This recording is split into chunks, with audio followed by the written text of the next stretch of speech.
Hey guys, in this video, and actually a few more videos that I'll be posting after this, but I'm really filming now, uh, I'm going to be talking about some of the most challenging clients, at least at first, that we as new hypnotists might encounter.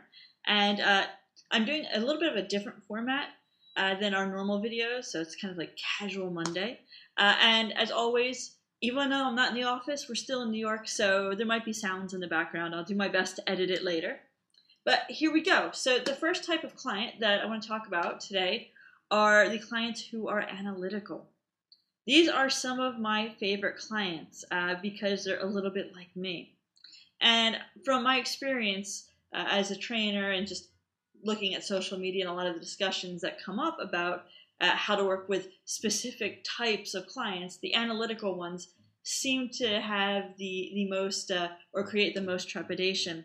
And let me tell you, they are some of the easiest clients to work with if you do a couple of things. The first is, let's not confuse an analytical client with a resistant client or a polarity responder. There's lots of those analytical types out there who are not trying consciously to be contrary to what the hypnotist is saying. In fact, a lot of times people who are really analytical, they're that way because they're really curious. They really want to know what's happening, how what you're saying is impacting their experience. They're curious about the process of hypnosis itself. So it's a lovely state to be in when it comes from a space of curiosity. And when we think about analytical thinkers, analytical clients, what's actually happening is that they happen to be clients who have really active conscious minds that really want to engage with the experience. This is a type of trance, and we can use this. So at some point within the hypnosis experience, we are going to be utilizing the fact that they are analytical. At some point in the session, we're going to have to shift them out of that to get more to the unconscious level of processing. However, if we push up against it, we push up against the analytical side, then we can create resistance, or we can create a relationship that isn't conducive to trance. So here's how I work with these clients. And this is the caveat starting out here is there is more than one way of working with this type of client or any of the other types of clients I'll be talking about. So don't take this as gospel truth, but just my approach, and you can certainly try it and see what works. And there are other hypnotists with great approaches out there as well. So what I typically do is first I'm going to pace the fact that they're analytical. Most clients at some level most clients in this category at some level know that they're analytical. They know that they like to consciously engage with content and with experience. So we can pace it by acknowledging it. Like, look, I know you're someone who's really thoughtful, who's really curious about the different types of experiences that you can have. And then from there, we're going to utilize it. So I'll invite a client to really analyze their experience of the trance process. This is really important. This isn't about analyzing what I'm saying. That's a very different thing.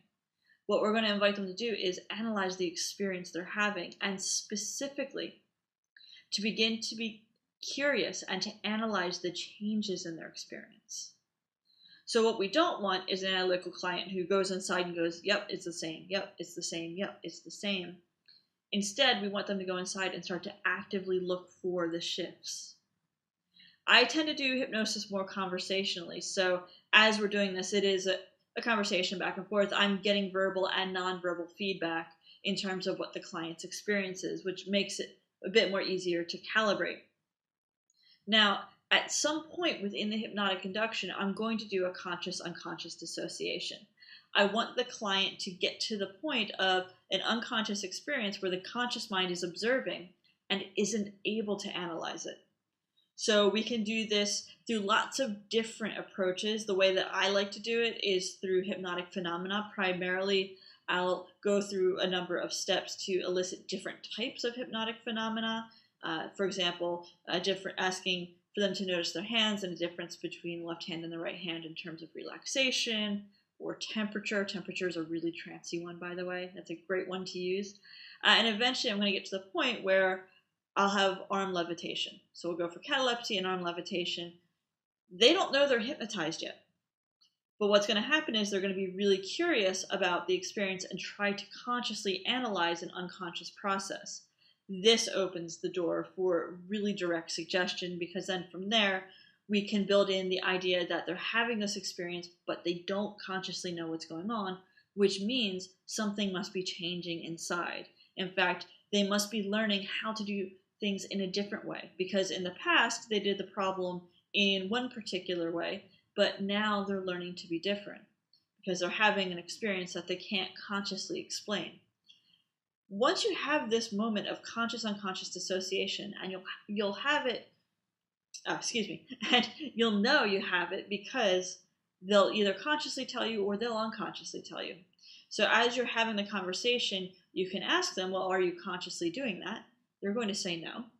Well, then how is this happening? And they'll look at the hand, and they'll often say, I don't know. As soon as you have that I don't know, the door is wide open. In the very typical Ericksonian approach, you'd say, that's right. You really don't, and yet something's happening. And then from there, you can layer in more direct suggestions about trance because you've opened the door. So that's how I like to do it. The arm levitation serves as a really nice convincer. It also creates the conscious-unconscious dissociation.